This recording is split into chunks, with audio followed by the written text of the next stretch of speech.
walked away with 58 bucks or so, having done, if you want to call that extortion of $58, okay, fine. Because here's the other thing. I love how you use the trigger words of fear and traumatized.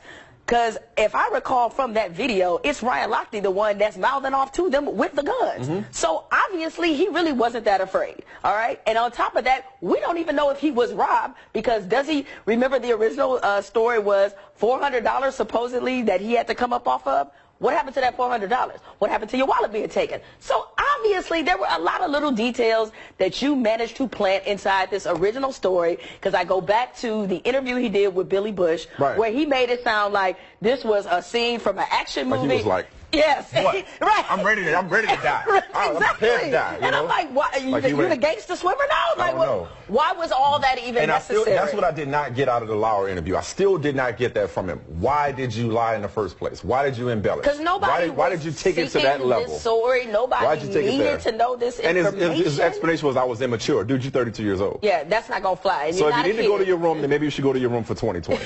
Maybe. Right. I don't know. Maybe, maybe you should be on punishment. Maybe you're on timeout. It's not going to fly. All right. A few weeks back, I couldn't imagine saying this, but Tokyo has a tough act to follow. I'm no Leslie Jones or anything, but all things considered, the Rio games were lit. Maybe it's the American in me basking in the glory of 121 total medals for USA. USA, led by closing ceremony flag bearer Simone Biles, 4 golds and a bronze.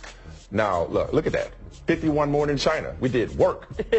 Now, as we just discussed, Ryan Lochte and his pals got more attention than they deserved, but there were way too many great American and international stories for them to successfully overshadow. The games weren't defined by Ryan Lochte. So when you look back on these games, what image, what story you think is going to come to mind for you? It will be stories, and to encompass it all. I have a story. You got to pick one. Okay, one story. The women. The women dominated. That's cheating. Why is that cheating? How am I cheating? Because women is plural. No, you got to either pick Biles. No, you got to pick Allison Felix, becoming the most decorated female track athlete in U.S. history. If you get to put 6 and 5, why don't I get to say women? You got to pick Simone Manuel in the 110 The free. women. You got to pick Katie Ledecky. Pick one. You can't just say women. It's the women. That's cheating. 61 total medals. Typical woman cheating. 61 total medals taken away. The U.S. Only China, Great Britain won more medals than the U.S. women. Than just the U.S. women. They dominated. And of course, there's some individual stories. Okay, fine. I'll come over to your side of the aisle and pick just one. I asked you for one story. You out there picking all the ladies. Okay, as everybody noticed, there was a lot of black girl magic going on here between Simone Biles, Simone Manuel. But I think about somebody. You go being racist. I'm sorry. It's too easy. It's too easy. Me, right? It's too easy. I'm trying to answer your question professionally. It's just too easy. It's just too easy. Go ahead. Clarissa Shields, out of Flint, 21 years old, won gold in boxing in London. Followed it up. Love that she brought both medals to the stand. And for a lot of people in Flint, as you know, going through a lot in terms of the water situation, everything that's been going on for the city, like, she is such an inspiration for them. Her story is incredible. Moved around to 11 different homes before she was 12 years old. She's an incredible young woman. I got a chance to meet her last year. Is that ESPNW? At the ESPNW Summit. She was phenomenal. And she was phenomenal. So I'm not at all surprised that she fulfilled her dream once again by winning gold there every year. All right, I'll make this quick, because you decided to just name every woman. I just said the women. Left anybody else out? Anybody else you want to shout out before we? Okay. You were very American. That was very patriotic of you to only go America when it came to the story of these games. How can you not start with Neymar's penalty kick? Like, I mean, they're in Brazil. They never won a gold medal, and the whole nation goes crazy, especially with, I'm no soccer aficionado, but we all know what happened in the World Cup against Germany. Now you come back, Neymar makes the penalty kick, heard around the continent, if not the world. That was a great moment for the host nation. I mean, there's something to be said for that. But ultimately, that was just an honorable mention. Right. Ultimately, these games will be defined by one image and one image only, and that is that's the semifinals of the 100. Not that one, but y'all know the one, the meme. When he's looking back like, ooh, that's so cute. Y'all think I could catch me? The Usain Bolt me. There we go. There it is. Yeah, it is. That's the image of these games. Right. The dude, the triple, 9 goals. Greatest sprinter. He may do that better than anybody that's ever done anything. Yeah. In and out of sports. He may run in a straight line better than anybody's ever done anything. And in such dominating fashion. It's Bolt show and everybody. I mean, and look, Michael Phelps was fantastic. A lot of people set records. It was a great games all the way around. The Ryan Lochte drama. notwithstanding. All right, we're going to take a break after a long A block. We just ruined the rest of the show. Hey, Amina! Amina! Who's that? Some dude named Jalen Rose she with. They're their own five. But that's the brains behind the operation. His and Hers is brought to you by. All right, it took a majority decision, but Conor McGregor emerged victorious. To come down his way. Or do you want to see this mythical Floyd McGregor? That's not even a question. I want to see Mayweather McGregor. I was hoping you wouldn't say that. Why? Okay, you gave me such a gimmick. We know Diaz had to come down. He didn't seem too enthusiastic about it. Seemed definitely more on board with it. They pay him another $3 million, he'll do it. That's what I'm thinking. Biggest, I think, person biggest in UFC history. Yeah. So why wouldn't you be on board? By the way, there's a lot of people after this who were questioning whether or not McGregor actually did win this fight. It was close. I mean, there was really close. But I think that's what makes a good trilogy, right? It's like the fact that we need the rubber match. We need this to be settled once and for all. So practically, that would be the better The NFL selection. eliminated the probable designation when it comes to team injury reports during the regular season. So the primary intent of the change is to discourage teams from listing relatively healthy players on an injury report. Patriots, Tom Brady, probable every week. As far as we can now remember. now he's going to be questionable every week, right?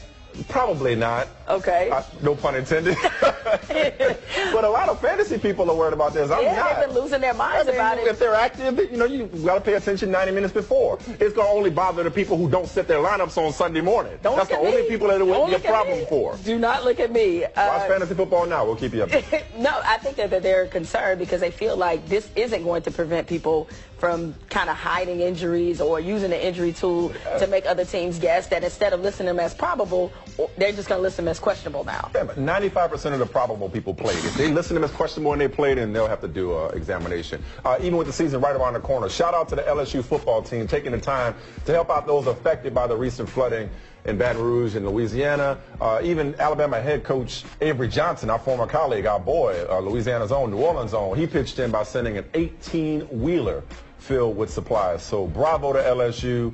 They came in, I think, in the top 5 the AP preseason top 25 poll, but they're number 1 today for the work that they did helping the flood victims. Yeah, as a small aside, we were talking about memorable moments in the Olympics. One of them for me was seeing Simone Augustus, who obviously went to LSU, just seeing her crying on the podium after winning the gold medal, talking about that her medal was for Baton Rouge and everything that everybody's been going through there. It's just an awful situation.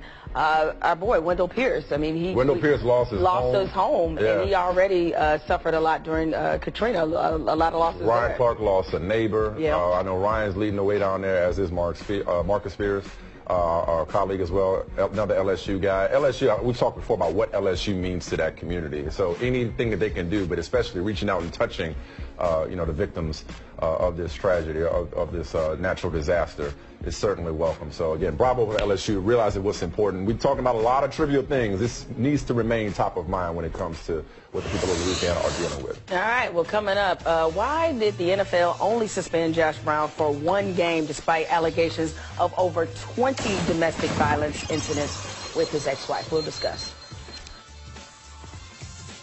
The NFL announced Friday it is suspending the team when Brown was arrested for domestic violence in Washington. The state declined to file charges, but in her statement, Molly Brown detailed a history of abuse. Now, here's the NFL statement on why he only received a 1-game suspension. Despite multiple attempts to speak with her about this incident and her previous statements, she declined to speak with us. Speaking about Molly Brown, we understand that there are many reasons that might have affected her decision not to speak with us, but we were limited in our ability to investigate these allegations. Over the course of the 10-month investigation, we also made numerous requests as late as this spring to local law enforcement officers for information on the case and previous allegations. They declined those requests for information. As a result of these factors, our investigators had insufficient information to corroborate prior allegations. Mike, did the NFL drop the ball again on domestic violence by suspending Giants kicker Josh Brown only 1 game? Yeah, something ain't right here. A lot's not right here. Thought it was supposed to be 6. But with all due respect to the progress that the NFL has tried to make and the work that some of its, recent hires, Lisa Freer among them, are doing in the background, I would never trust the NFL to get something right. I would not. It's mostly lip service. The no more commercials and ads. That's mostly PR. So for me, it's not even really as much about the NFL as it is about the Giants. Because you can't. Here's two things. You know, you often find the saying, two things can be true at the same time. Zero tolerance and case by case as it relates to domestic violence cannot coexist. They can't coexist. So if you're Ben McAdoo, if you're the head coach, and you're saying I have the zero tolerance policy when it comes to domestic violence, your organization, and they got some explaining to do, whether it's the Maras or Jerry Reese or whoever, your organization cannot go and sign him to a contract after he's been arrested, and you know why. What kind of message does that send? I'm not even going to go the easy route, which is saying that it's over a kicker, a good one, but a kicker, and they come a dime a dozen anyway. Not that it should matter what position you play. Ultimately, what's your position on domestic violence? Pick it and stick to it. Well, and then you want to step back even further, and let's just look at where the NFL is now in terms of investigations.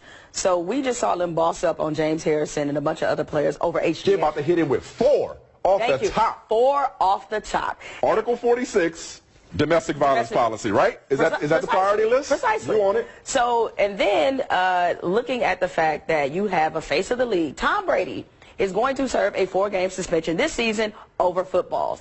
Meanwhile, you have a kicker whose history of being accused of violence dates back to college, where he also had a complaint for beating up the boyfriend of the person that he used to date. All right, so we have all this, not to mention leaving her all kind of frightening messages. So you have a history and a pattern here with somebody, and your response is to give them 1 game. When you have gone out of your way to try to make people believe that you are serious about this issue. It's what I constantly have said about this throughout.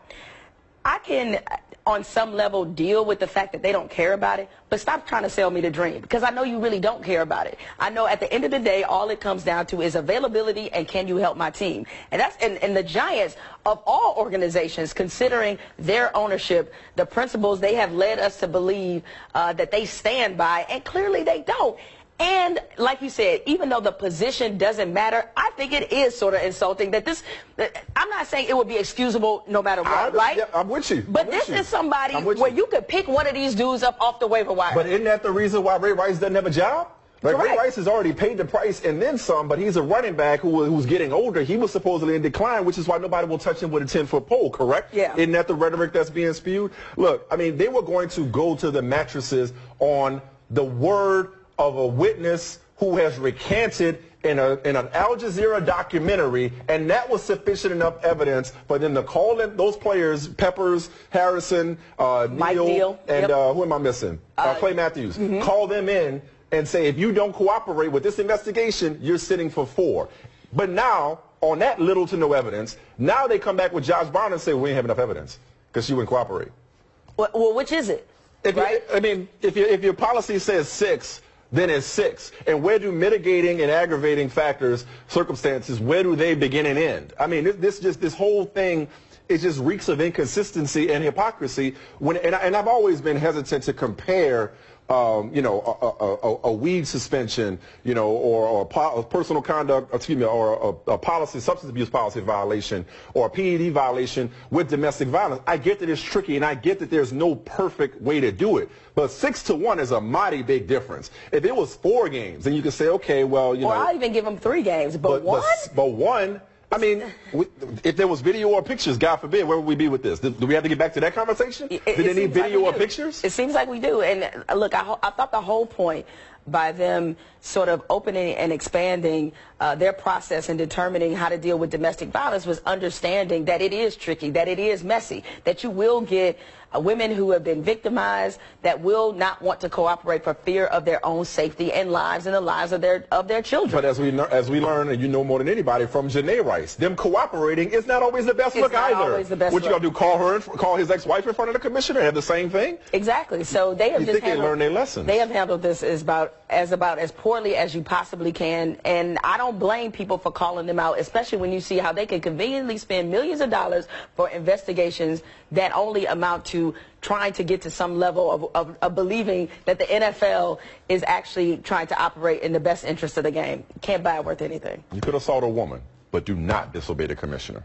right? That's the That's the commandments. That's apparently what's more important. All right, after the break, Dak Prescott is looking like Aaron Rodgers in the preseason. But that's okay. Go ahead and get excited, Cowboys fans. Fit him for a Hall of Fame jacket. I'll allow it.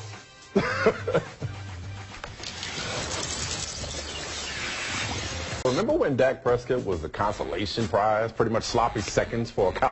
And he's out there balling. Can something mean something and nothing at the same time? You make the rules, Slick. Okay, so it means something in the sense that, hey, if it was easy, all rookie quarterbacks would be out there putting up the kind of numbers that Dak Prescott is putting up, and they're not. Some of them look far more uncomfortable than he does, and he seems to have, you know, back on the board. They go in the 4th round, and people like you,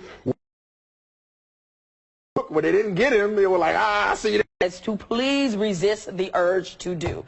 You know, at some point this season. Check you on something. What? Because I know in your urge to troll Cowboys fans, and I'm not even a Cowboys fan, but I feel like talk about you do when it comes to Knicks fans, as you call them, and when it comes to Cowboys fans, there who you see in your mentions talking about let's start Dak Prescott over Tony Romo. Pittsburgh Steelers, and I obviously want to clear some things up. First and foremost, I want to apologize to Steeler Nation for everything I put you guys through the last couple of years. It's been a frustrating run for you. It's been a frustrating run for me, and I'm genuinely sorry for not being on the field and being available for you guys and helping the Steelers win ring number 7. I'm not the perfect person. I'm not going to sit here and act like I'm the perfect person. I've made mistakes, but I want you guys to understand I've never purposely missed any drug tests. I've never failed any drug tests. I haven't smoked since December of 2014. I want you guys to understand that all the drug tests are random. I got surgery in November of last year. They tried to test me in December and January, and I missed those tests. I couldn't go to the facility and get tested. They couldn't come to me and get tested, and I missed those tests. And that's on me. I put all the blame on myself. So he posted this because the suspension got reduced by a game. He got arrested in August of 14, so saying you last smoked in December of 14, he had to delete the video because of that. Dude, I want to love you. Lay me out. I really do. You holding up green and white. He murdered the so-called challenge. Bruh. Stop. Just he was stop. trying to apologize.